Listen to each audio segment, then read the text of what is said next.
ہمارے یہاں قومی اسمبلی میں جماعت اسلامی کے جو رکن قومی اسمبلی چترالی صاحب، ان کی طرف سے ایک معاملہ پیش کیا گیا، اور اس کے بعد قومی اسمبلی میں الحمدللہ مقدسات کے حوالے سے، مقدس شخصیات کے حوالے سے، یعنی صحابہ کرام رضی اللہ تعالی عنہم اجمعین،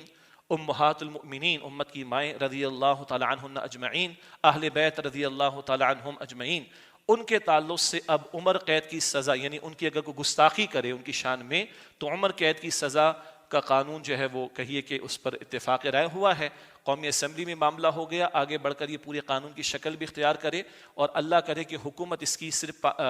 پیش نہ کر دے پاس کر کے، بلکہ اس پر عمل درآمد کی کوشش کرے۔ صحابہ کا معاملہ ہمارے لیے کیا ہے؟ جمعے کے خطبات میں صحابہ کی عظمت کا ذکر بھی آتا ہے، پھر وہ بات کہ فمن احبہم فبحبی احبہم، جو میرے صحابہ سے محبت کرتا ہے میری محبت کی وجہ سے ان سے محبت کرتا ہے، ومن ابغضہم فببغضی ابغضہم، اور میرے صحابہ سے اگر کوئی بغض اور عداوت رکھتا ہے تو مجھ سے بغض اور عداوت رکھنے کی وجہ سے ان سے بغض اور عداوت رکھتا ہے۔ تو صحابہ کی محبت حضور کی محبت ہے، صحابہ سے بغض رکھنا معاذ اللہ حضور سے بغض رکھنا ہے۔ اور ہم اہل السنہ والجماعہ، ہمارا دل زیادہ وسیع، اہل بیت ہوں، صحابہ کرام ہوں، سب معتبر ہے ہمارے لیے۔ اور اہل بیت کے حوالے سے یاد رکھیے اولاً اصلاً ان میں ازواج مطہرات شامل ہیں۔ سورہ ہود میں ابراہیم علیہ السلام کے قصے کے ذیل میں، سورہ احزاب میں نبی مکرم علیہ السلام کے ازواج مطہرات کے ذیل میں، اور احادیث مبارکہ کے مطابق سیدنا علی، سید فاطمہ الزہرا رضی اللہ تعالی عنہا، پھر حضرات حسنین، سید فاطمہ الزہرا رضی اللہ تعالی عنہم اجمعین، اور ایک روایت کے مطابق حضرت سلمان فارسی کو بھی حضور نے اپنے اہل بیت میں شمار کیا۔ ہم وسیع تر تصور رکھتے ہیں، اور ملک میں انتشار جو کبھی ماضی میں پھیلتا رہا اور ان بنیادوں پر جو ہے مقدسات، مقدس شخصیات کی شان میں گستاخیاں کر کے انتشار پھیلایا جاتا تھا، لڑائیاں کروائی جاتی تھی، فساد برپا کیے جاتے تھے، اس کا راستہ روکنے کے لیے ضروری تھا۔ تو بہرحال یہ جو اس طرح کے قانون سازی کے معاملات ہیں، جو بھی خیر کی بات ہے کہ ہم تحسین کریں گے،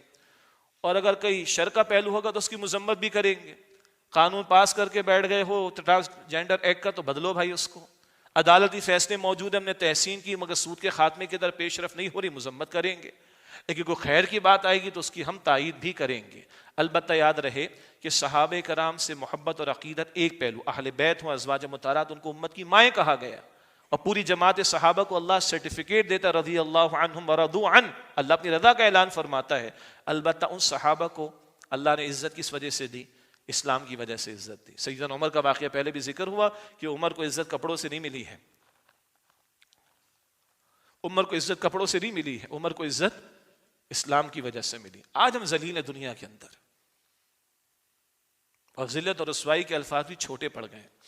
کچھ تبصرہ نہیں کرنا میں۔ ہم بھی اگر عزت چاہتے ہیں تو اللہ نے ان کو عزت دی تھی، قرآن کو، وہ زمانے میں معزز سے مسلمان ہو کر، اور تم خار ہوئے تارک قرآن ہو کر۔ ہم بھی عزت چاہتے ہیں تو اللہ کی کتاب، اللہ کے نبی علیہ السلام کی سنت، اللہ کے رسول علیہ السلام کے صحابہ، ان کی جماعت، ان سے تعلق کی مضبوطی، اور جس طرح انہوں نے اللہ کے دین کی دعوت کا کام، اللہ کے دین کی اقامت کا کام، اللہ کے دین کے غلبے کی جد و جہد فرمائی، تو اللہ کی نصرت ان کے شامل حال ہوئی۔ فضائے بدر پیدا کر فرشتے تیری نصرت کو، اتر سکتے ہیں گردوں سے قطار اندر قطار اب بھی۔ یہ رویہ اختیار کریں گے تو اللہ کی رحمت آج بھی ہمارے شامل حال ہوگی۔ اللہ تعالی ہمیں عمل کی توفیق عطا فرمائے۔